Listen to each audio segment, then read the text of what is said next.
Kıyırdaş doğruluk sözlep birey. Kıyırdaşla ispak oluş gerek. Kıyırdaşların işinde bir işi bop kalsa, şu kıyırdaşa ümmet verip, şu kıyırdaşla yakın çapışıp, nemi kan, nemi yok. Müşde kanda bu kıyırdaş oldu. Sen ayakta, ben ayakta, çantımız tutsa bu kıyırdaş olmaydı. Kıyırdaş bir biz bilen nadik karışıp, yıkılışıp, bir bizden halımız yetip, müşde kısa, nadik yakış oldu. Ama bu kıyırdaşların işte çoğu rol oynaş gerek. Çoğu müşteri başkuruş gerek. Atının kim kalsa, şu çoğu atının oldu.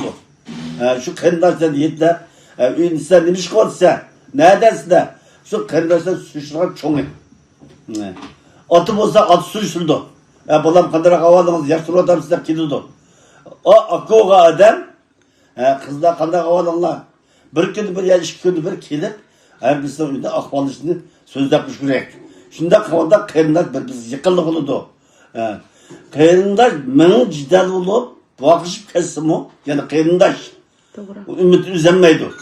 Şunun için akıga adam, muştanın rolunu oynap, sırayla muştan baş kurup, muş hot kuşup, doğru yoluyla bana dağına akıga adam mesulmuş gerek. Atıdan keyin şu aka atının onun rolunu oynaydı. Kızın şu kızın rolunu oynaydı. Şu kızlarga şu akıga da bütün mesul buluş gerek. Doğru. Muşunda bu vakta işte bak neydi yaş